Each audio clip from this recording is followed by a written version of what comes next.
what that is, no problem. These are still be valuable activities, and looks like I can share my screen now. So give me 1 second and I'll get that going.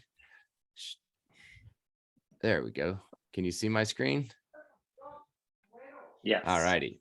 So that's an old picture. That picture is from like 15 years ago. That's okay. We'll take it. So the description that was on our promotion for tonight said, do you struggle to use the target language as often as you'd like, which we're going to get into that today. That's going to be a lot of what we do, is how we can use our target language. Does it feel like a fight to get students to listen and participate? Are you looking for an activity or two that you could use tomorrow as a spark in your classes? And really, we're really going to look at probably 3, maybe 4 activities that you could use tomorrow and spark some momentum in your class, be exciting, use your target language right away, or something you could use down the road a little bit. Before we get too far into it, I do want to mention classroom culture. I do workshops just on classroom culture. And again, we don't have a lot of time tonight, so I'm going to look at this quickly. But for me, it's important to establish a strong culture, because everything that we do, these activities we're going to look at, they work best when we have a strong classroom culture. And these are some of the pillars for me that I really emphasize and really want to establish in my classroom. And the couple things that I really want to point out before we dig in more is number 4 here. It says students expect to hear the target language at least 90% of the time.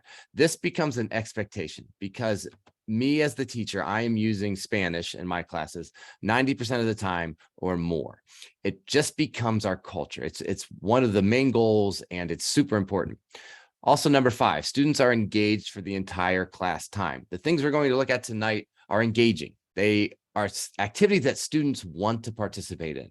And so that helps us a lot, getting students to engage when they want to engage in the first place. And then they can also, these activities are things that we can do for really an extended period of time. So they help us fill our class time, and fill not in a bad way as we're just trying to waste time, but fill as actually get input, have valuable activities that can last for really as long as we want them to. And then the other one I want to look at here is number 7. Students understand that everything has a purpose. This is really important in my classroom because we do lots of different things. We listen to music, we do stories, we read a lot, we do a lot of talking, a lot of conversation. And it's important to get students to understand that all of those things have a purpose, and that purpose is to make you better at Spanish. And it's a little different than other classes where you have certain tasks that are worth certain points, and you have to do this homework and you have to do this assignment, and that's how you get your points, and that's how you get your grade, and that's how you get better at math or social studies or whatever. In our Spanish class, not everything is an assignment. We do some activities that just feel like a game, or they feel like they're fun, or they feel like you don't even realize you're in class. But it's important to engage with that because it's making you better at Spanish and it has a purpose. And and if you've seen my presentations before, I show this a lot. You will have access to this presentation, and there is here a resource that you can use. I'm not going to go over every one of these right now, but this is something that helps me a lot in my classes.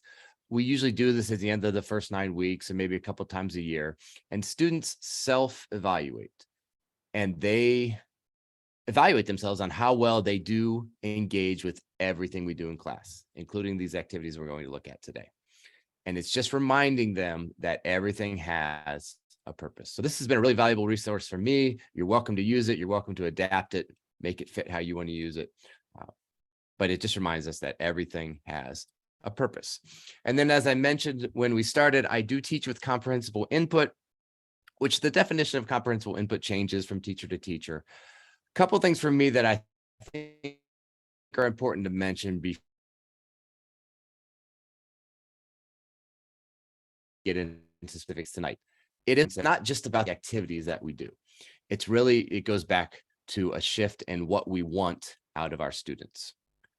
It's an attempt to provide as much input or exposure as possible to students, which we'll look at tonight. And it's a belief that students' skills grow from comprehending input more than from studying language. So we don't spend as much time studying the rules of the language as we do using the language. And these activities are going to help us to do that, because what I believe, we do some study of linguistic knowledge, especially in my upper level classes. We have to study the language a little bit. We don't abandon grammar altogether. We look at vocabulary sometimes, but it's not near as important as communication. And again, when you go back to your main goal as you plan every day and plan every week, for me, that goal is communication. Communication is important because it helps my students process the language better and ultimately use the language better. And for me, one of the keys to that, I did a presentation a while back about some pillars of comprehensive input, and this is one of them that applies well tonight. An unwavering commitment to target language use. We don't have a lot of time. I have 40 minutes in every class that I teach, which is not very much time. I have to maximize that time. I have to provide as much input as possible during those 40 minutes. I want to create this culture of communication. With comprehensive input, a lot of times we have to reduce the amount of language that we use so that we can keep it comprehensible. And so using that language as much as possible helps us meet our goals of growing students. And then, as I kind of mentioned already, for me, the use of the target language is goal number one. It is actually a goal that's more important than any of the content that we cover day by day or week by week. I have those goals. I have certain grammar and vocabulary things that I want to cover in every class or every week, but they're secondary goals to using the language 90% or 100% of the time. Okay, so what we're going to look at tonight, if you think about The Price is Right, if you remember, if you ever watched The Price is Right, usually if you were homesick from school, and you would get to this point where it was the showcase showdown, and they would have these showcases with all these different prizes they could win. And then like right here, it would say sports car or room and spa. Those were the main things that these people were trying to win. But there were actually other prizes included with those main things. So maybe with her room and spa, there was a TV or a chair or a book or whatever. And with his sports car, there was, I don't know, a helmet or I don't know. But there were other prizes that went along with it. And that's what we're going to look at tonight. Another way to think of it is maybe like meat and potatoes. If we think about the meat and potatoes of a CI class, reading is a huge one. We read a lot. Storytelling is a big one for me. We do a lot of storytelling in class. Conversation, talking about what students are doing, have going on. That's a meat and potatoes, big source of input that we do. What we're going to look at tonight is the activities that fit between those, like the green beans or the mashed potatoes or whatever. These are still they're super important. They're a great way to provide input, but they're kind of in between some of the main things that we do. They require little prep, which is always great, and they can be utilized for extensive input and target language use. As we plan classes, I assume that you are like me. When there's an activity that doesn't take a lot of prep time, but can be used for a lot of class time, a lot of valuable class time, that is a great activity. There are other activities, like, for example, if you use Kahoot, I was creating a Kahoot for class the other day, and I was just doing it, realizing like, it takes so long. Like you do every question and then you have to do 4 possibilities, and like setting up that Kahoot took like an hour for something that was going to be 10 minutes of class. And sometimes that's frustrating. These are the opposite. These don't take a lot of prep, but can be used for a lot of class time. And they can be used almost any time. They work especially well as openers or closers. So openers, like maybe the first thing you do in class. Some of these things I do on Mondays because we come in on Monday after the weekend and maybe we're not all ready to jump into the main content yet. So we'll do one of these activities to ease us in. It's still a valuable activity because we're using Spanish and we're communicating, but it's an opener. Another thing is a closer. Sometimes you get done with an activity, you have 10 minutes left, 5 minutes left, 15 minutes left. These type of things you can pull up very quickly and get some input in, have some fun as a closer, or you can play them in the middle of any class. These activities, there a lot of these ones we're going to look at first are like a springboard. Like they are a springboard to communication, a springboard to conversation. The first one we're going to look at is really 3 variations: true or false, how many, and who. And I have lots of examples here. Some are in English, some are in Spanish. And I'll explain how this works. So here's the first one is true or false. This is the first example is in English. This would be in the target language. So for me, this would be in Spanish. For you, whatever language you teach, you would project or print, but I usually project a list of statements. And it's a game. It's like a game. and it's true or false. And every student in class has a little scrap piece of paper. It's not anything important. It's just the back of something or a scrap. And so for this one, they would number on their paper 1 through 7. And they're basically going to answer true or false. And they look at the list of things. And these are all students from class. We're going to imagine Rose, Blanche, Dorothy, Sophia, Chris, Aaron, and Gary are students in our class. Now, I'm not going to talk to Rose or Blanche or Dorothy. I'm not going to ask them. I'm going to put what I think.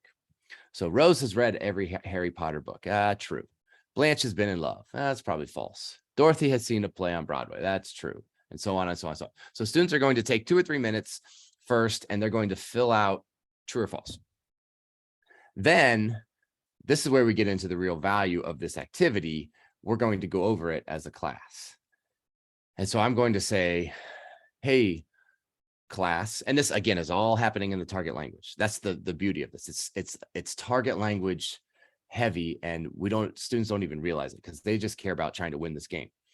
So I say, hey, class, has Rose read every Harry Potter book? Is that true or false? And they would say true or false or whatever.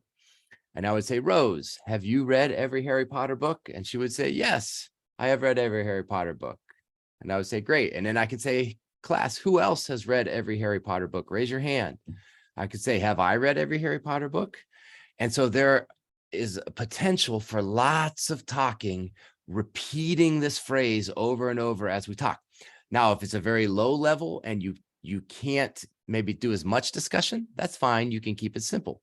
If it's a higher level, I could say, ooh, which Harry Potter book is the best? Which one is the worst? Have you read this one? Have you read that one? And so on. We move on to number 2. Class, Blanche has been in love. Has she? True or false, whatever. Blanche, have you been in love? No, I have never been in love. Oh, Blanche has never been in love. Who has been in love? And again, there's potential for lots and lots and lots and lots of questions. It's engaging because, again, students are trying to win the game, and it's relevant and personal things because we're talking about them. And it's exciting to talk about these things with students. Here's another example. This is one that I did as an example in English at a workshop. Someone, and here again is what's great about these activities. This was an activity. I had some of this all set up before people came in. And then I just met these people as they came in, and I plugged their names in, and we were able to do this activity with setting it up in a minute. So we look at these and we same kind of thing, true or false, and we have lots of potential to talk about them. Here is one that this is Spanish, but if you wanted to see the idea at a very low level, same idea. I project this. I give students a couple minutes to put true or false, and we go over it. Rose has a cat. Blanche has a brother. Dorothy doesn't have a boyfriend or girlfriend. Sophia has a car. Ron has a dog. Kevin has a bike. Anna has 15 years. She's 15 years old. Jeff has a chemistry class. So simple and focused. You can make these focused on a certain structure, like maybe the NA here, we're trying to have lots of repetitions of has, or it could be completely random. If you're focused on a certain structure, then you're getting lots of repetition on something of some content you really want. If not, you're still using the target language. There's still a lot of value in it. Maybe if it's really simple and you just learned the phrase le gusta, likes, and you just put Rose likes action movies, and you can use a lot of cognates. Blanche likes Spider-Man. Dorothy likes Coca-Cola. Sophia likes Burger King, and so on. So you can simplify it.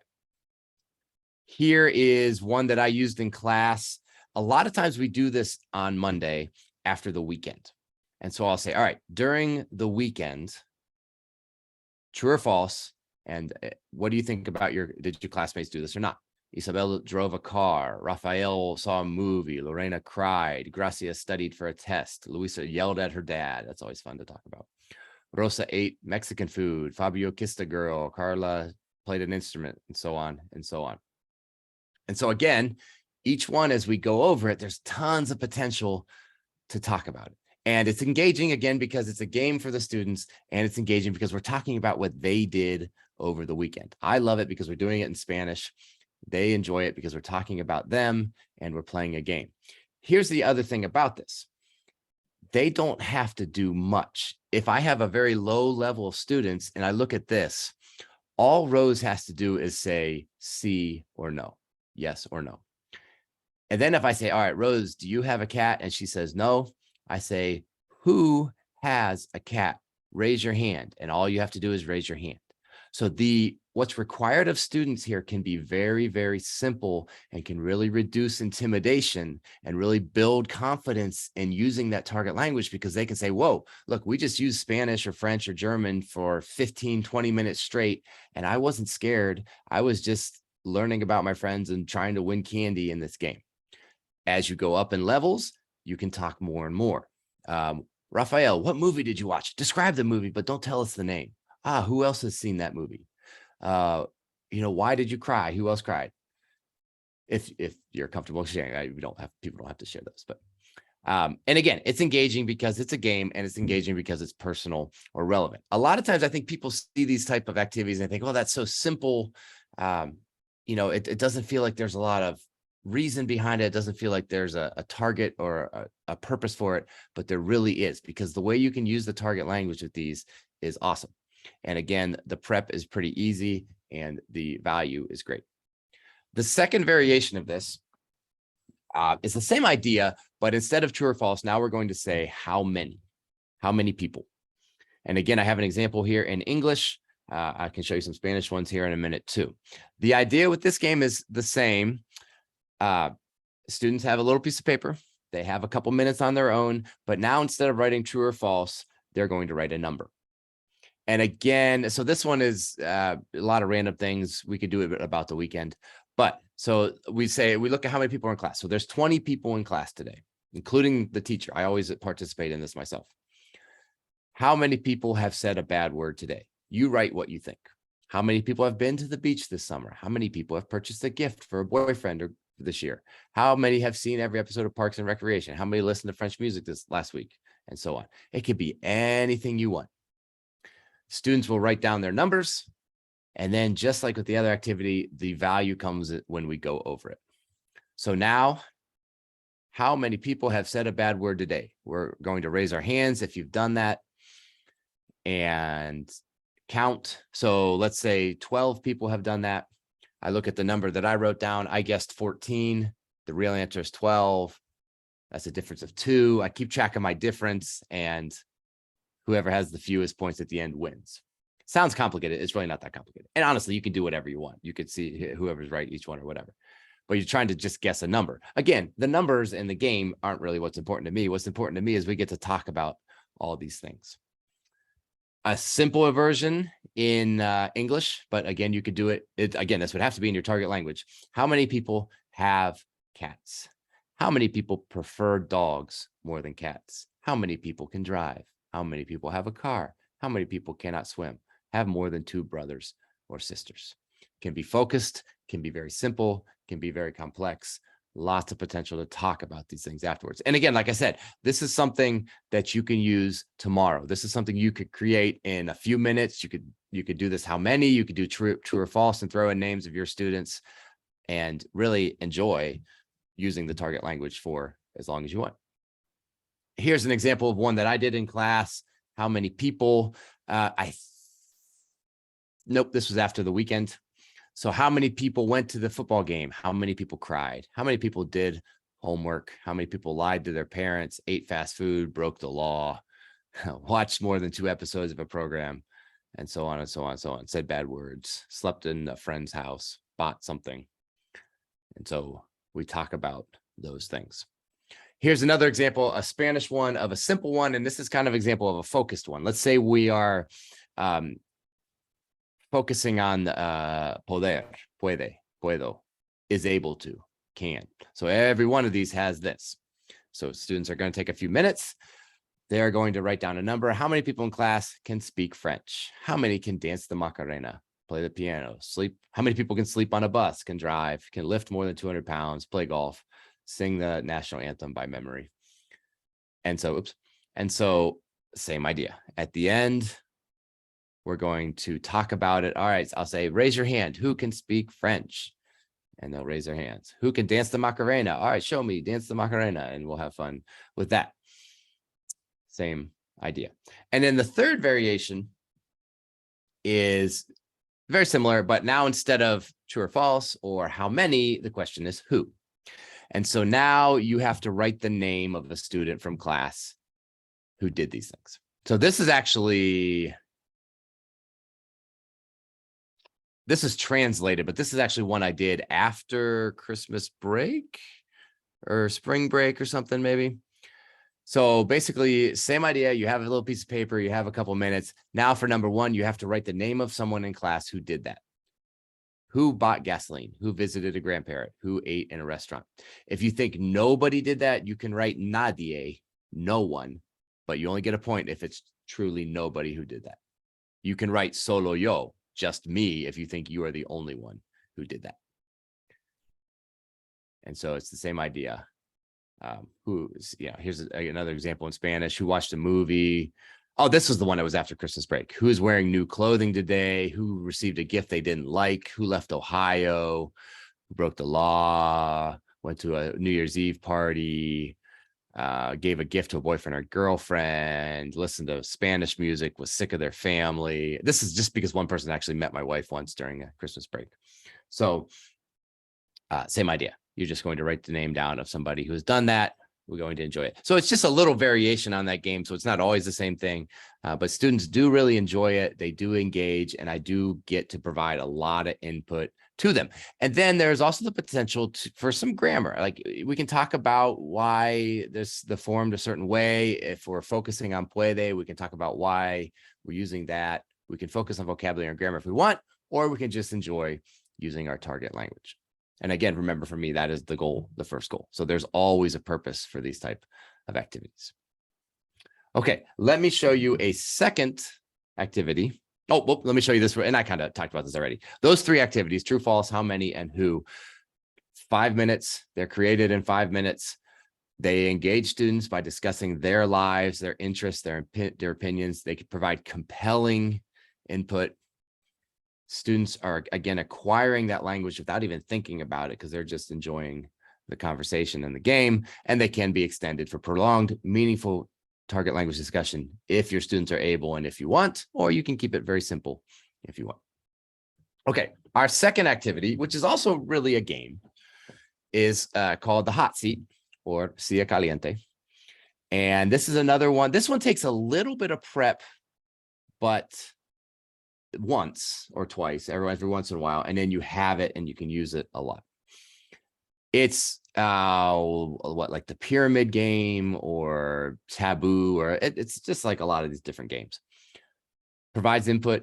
It's really a practice of circumlocution, which is that idea of when you come to a word that you don't know in a language and you have to talk around it, you have to describe something without actually knowing what the word is. I am going to model circumlocution in this activity, and students it's a listening activity for them. A few students play at a time, but this is another one that it's fun and it's engaging. And even if students are not the ones actually playing, they're sitting in the classroom and they're watching and they're getting the input from this activity. And for me, this is a great way. I do this at different points. I mean, we do this quite a bit, but at different points of the year, it really shows me where students are in their processing abilities. Because when I do it early on with students that are new in my classes, like I'll say something and I can just see the wheels spin and like they understand the words, but it takes a long time for them to answer what I'm talking about. At the end of the year or halfway through the year or the second year or the third year, you can just see how they understand quick and they respond quick. Everything I say, the input gets in faster. They understand it faster. And so processing ability is one of the main goals that I'm trying to improve and increase. And so I can see it in this game. And again, it's a great way to increase target language use. So here's what happens. I project on the board, and I'll show you kind of an image of this, 5 English words. Again, the idea is I'm practicing circumlocution. So I try to find words that they wouldn't know in Spanish. The students don't see those words. They face away from the screen. I face the screen, and actually everybody else in class can see the screen. I describe the words and they try to guess. I don't use proper nouns and I don't use my hands.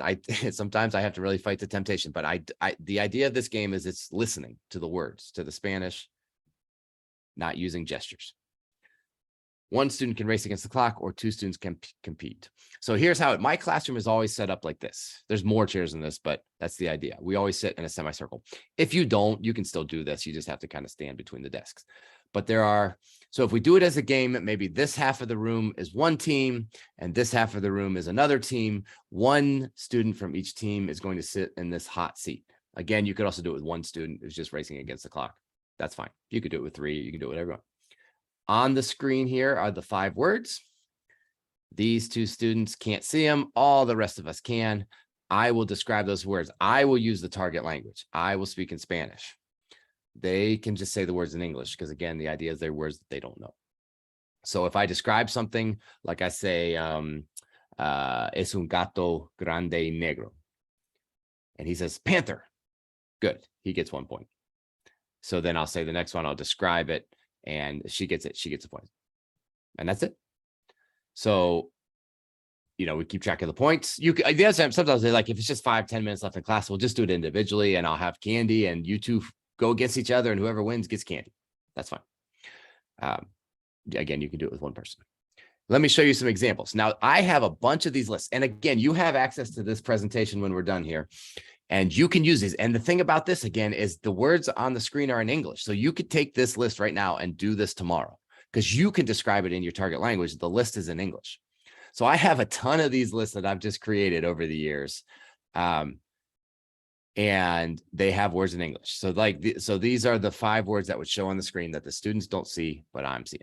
So it's a disc that you throw at the beach. It's a big black cat. It's when somebody dies in the water and so on. And you have to kind of know the level of your students and know how complex you can get here, because I have some of these that I've created where I got really ambitious. Maybe this might be one. And I put things like sleeve and boil and phobia and bubbles. That's not too bad, I guess. Admire, and again, the idea is these are words that they wouldn't know in Spanish. And so I'm going to model circumlocution by describing them, and they're going to try to guess what they are. You can do it with words in your target language. That's fine too. That's fine. But you can also do it with English words. So it again allows me to see how quick they're comprehending what I say. It allows me to get a lot of Spanish in. It's engaging and fun for them. Like saliva, like how do you describe that? Squid, and so on. Let me open the second one here. Taxes, I usually say like, es dinero que se paga al gobierno. It's money that you pay to the government. Hay muchos colores en el cielo. And you as a teacher, and you do this this helps you kind of in this, but one of the skills as a teacher that we have to do is we have to be able to speak comprehensively to our students. And this activity helps us understand how they comprehend what we say. And so we learn how to speak very slowly, repetitively, and in a way that they would understand. Again, at the beginning of the year, this is difficult. And by the middle or the end of the year, they're starting to understand things so much better and go so much faster on that. Now, the question that I get sometimes is, can students do the talking? Yes, they can. The difference is quality input is going to come from you as a teacher. So if you want this activity to be a source of input and target language, the best quality is going to come from you modeling this. If you want it to become a practice activity, especially with upper levels, absolutely. Sometimes every once in a while, especially in my AP or my upper level classes, I will project these, but I'll put students in pairs where one is facing the screen and one is not. And they sit all around a room like that and they describe them to each other. Every once in a while, I will sit in this hot seat against another student, and then a different student can do the talking. Absolutely, you can do that. It's just not the same kind of input when that happens. The other thing when students do it is not even necessarily meaning to, but they will cheat in that they will use their hands because it's just natural, or they will use proper nouns, like they'll say McDonald's or Kevin or something.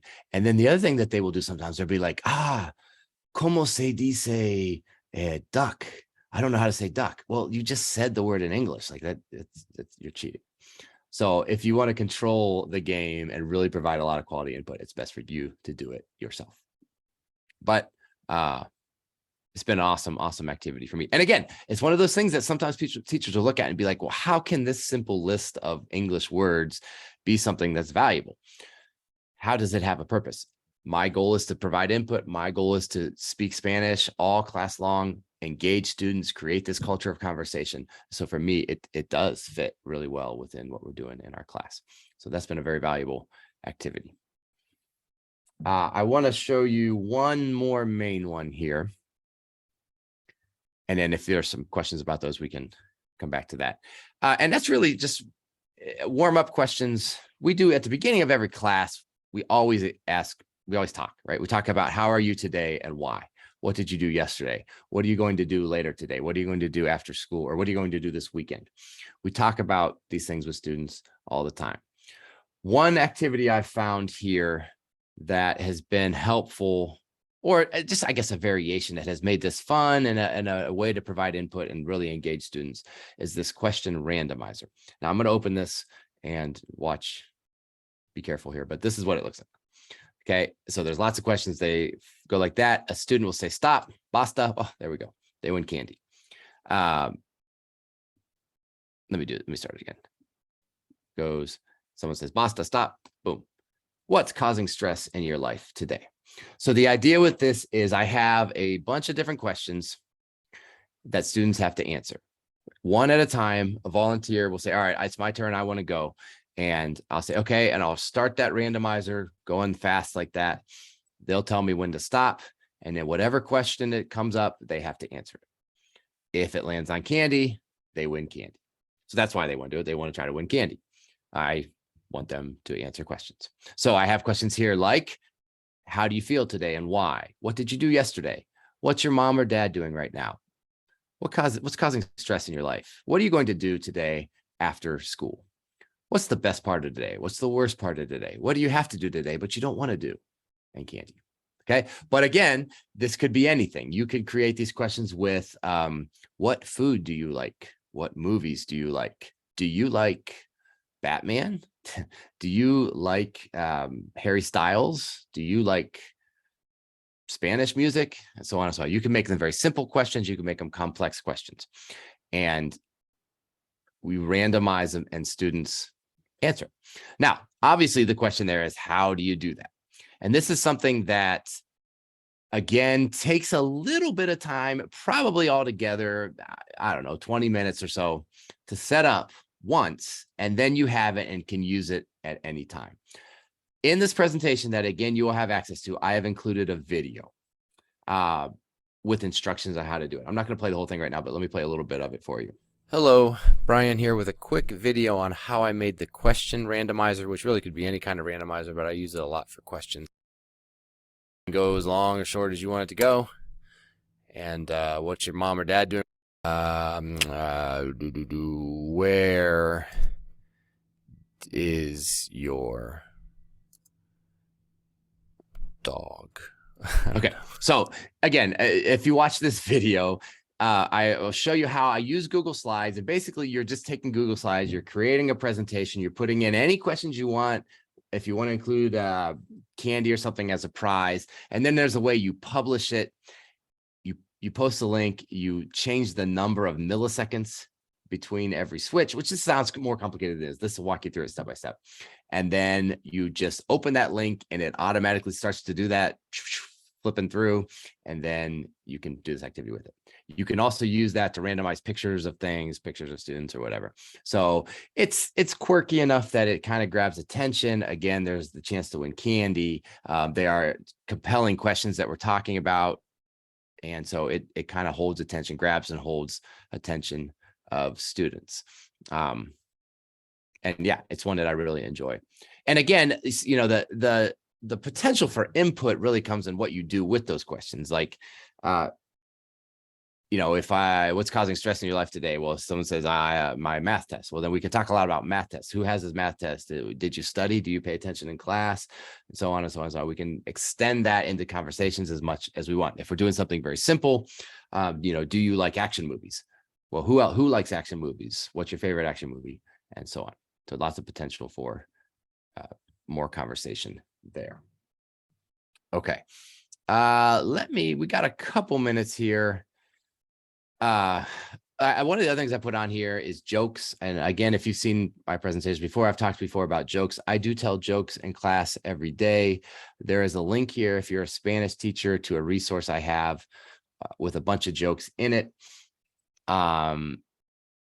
It's just, for me, it's another engaging, it's a different thing. It's one of those things that I really point out to students later on and say, hey, do you pay attention to every joke? Do you realize that every time you listen to a joke, you're hearing more Spanish and you're getting better at your Spanish? It's engaging. Students don't laugh most of the time because most of them are just cheesy, dumb dad jokes and they're not funny, but they do pay attention. So I don't care if they laugh, but they pay attention to the jokes. And so that's been another way that I get input in. Let me show you one here. Here you go. Okay, if you're not a Spanish teacher, I'll translate this one for you. In an interview, the boss says, do you have experience cutting trees? And the candidate says, yes, I've been cutting down trees for 30 years in the Sahara Desert. And the boss says, there are no trees in the Sahara Desert. And he says, exactly. I'm really good. I'm really good at cutting down trees. So dumb, but that's just one we did recently. Here's another one. And jokes can be really long. They can be really short. They can have a vocabulary focus. Like we've been talking a lot about body parts and health and medicine and things recently in Spanish 3. So a lot of my jokes have been about parts of the body and hurting, like appropriate things, but they've been related to the vocabulary we've been doing in class. Here's a silly one. Fur coat. A man says, so a man goes into a pet store. He's in a pet store. He says, I want a fur coat, please. And the salesperson says, sir, this is a pet store. We don't sell fur coats here. And he says, then I want 100 hamsters, please. So that maybe not a best joke for your little kids. But again, the key to making jokes work is you have to tell appropriate jokes. Don't tell inappropriate jokes. You have to make it comprehensible. And so just like anything else, we use hand motions or write definitions on the board. We use images, project the text when necessary so that students can understand the jokes. Okay, so that, again, we're getting close to 7:15 here. This is my website, which has some things on it. Definitely a way you can contact me if you have questions and want to more details or something, or have specific questions. There are also links to a lot of these books that are for sale. The jokes that there's that there too. It's linked here, but it's also available at the website there.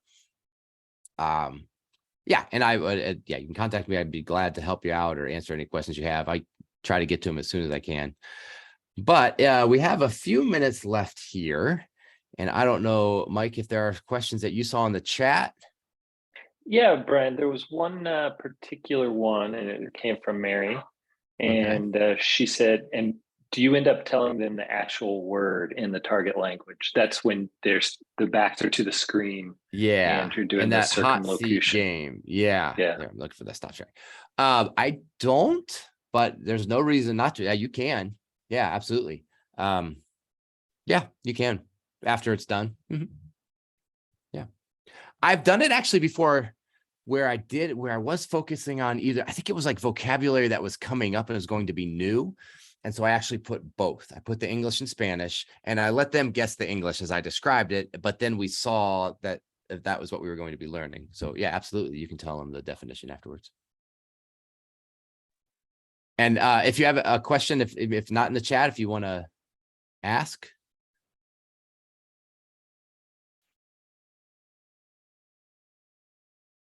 Yeah. May I go ahead. I've been doing CI, TPRS, whatever you want to call these days, for 17 years. It changes the name. And I do a lot of things you do. The only situation that I'm having always a problem, and I struggle with it, You know, the weekend activities, when you ask, I do a question, who did this, who did that? They ask who is who. And now I also wanted to expand a little more. To me, the hardest part is always to expand the conversation. Mm-hmm. I put, you know, did Bryan, I know my kids now, did Bryan plays, who plays soccer this weekend? Mm-hmm. An Mm-hmm. example. So they ask, who plays soccer? They keep asking until they find someone. And then I say, then I put against who won? And I wanted them to, you know, to be like a little more normal. I'm not sure if it's normal is the best word. I am having always trouble to expand. And I'm not sure how to do it. Do you mean for you to lead that conversation or no, for them? For them. For because them. they know. Yeah. They know W words. They know they can say, who won? You know, yeah. It was fun. That's sometimes is part of the battle is get it, like they know the words, like you can do that They in your know. target language. And that's why I think that's one of the reasons I love CI is because the more and more they hear it, that's when they start to it. What level of students are you mostly talking about? All different levels? I'm talking about my German choosing trees. Okay. Yeah. The best thing I would say is just to continue to model it. So as the student says, yeah, he played, who won against whom? And, you know, the more and more you do that. And then the other thing is when students, like when they start to ask questions and they do it in English, say, whoa, no, you can do that in German and try to make them do it in German. Yeah. But you're right. They have all the W words on the top. They can look, but I feel like, I'm not sure if they are very comfortable. It's and confidence. They don't want to be uncomfortable. a think that's natural. I think a lot of us go through that. It's just reminding kids, you can do, like, you have the tools, you have the vocabulary and the grammar part. And that's why a lot of times I have to really point them to the fact that you don't need more information. You don't need more vocabulary. You have it. What you need is you need to read and hear and converse more and just get students to buy into that. And that's that, like, everything has a purpose, and that reflection sheet. Keeping the boundaries. Yeah. So I think you're doing the right thing. I think it is just a natural struggle. But I have the privilege of seeing them in level 4 and 5, and they get it. They do eventually get it if you keep fighting that fight. Yeah. Right. I don't do that because somebody else takes over for me. Yeah. So they're reaping the rewards for what you're doing. But I hear from her that they're doing. But good. That's a great question. I wish I had that moment as well. More of them. I do get the moment, but not as much as I wish. Thank you. Yep.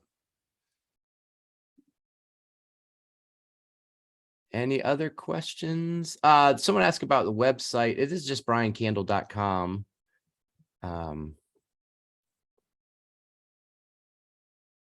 Yeah, I'll type that in there. Did that go in? Yeah. I think that's what it is. Yeah, I think that's what it is. Any other questions? If not, I don't know. Mike, did you have anything else to close us out? No, I just wanted to say thanks so much. And I know everybody seems to have really gotten a lot out of your presentation. You did a great job. One of the things that I would just want to point out is I used to be a math teacher for 22 years. My wife is a Spanish teacher. And I would always get a little bit jealous because she would know her students and she would do some of the things that you're talking about. Like when you're talking about those activities with your students, getting to know them, you're teaching them Spanish, but you're getting to know them, and what's more fun than that? And so it was great to see you model those things. Yeah, it is it's just the privilege advantage that we have is like, math teachers have to like find a way to fit that in or do it before their lesson. And the good ones do, but like, it's part of what we do. Like we're meeting our objectives as we're doing that. And we really do get to know so much about the students. And that's one of the best parts. So I will stop the recording and thank you. And I hope everybody enjoyed. There's a question there about access. There's a question about access to the recording. Will that be available? Yeah, we will have the recording available. It might not be tomorrow. It'll definitely be probably by Friday. So awesome. By end of day Friday, it'll be up on our website and it will be there. All right. Thank you so much for your attention, everybody. Have a great night. Oh, Good luck. A great week. I will also put in the link to your presentation. We have not done that. So if anybody wants to get the link from your presentation out of the Zoom chat, That'll go in the chat. do that. Again, there's some links in there that you can use and open up. And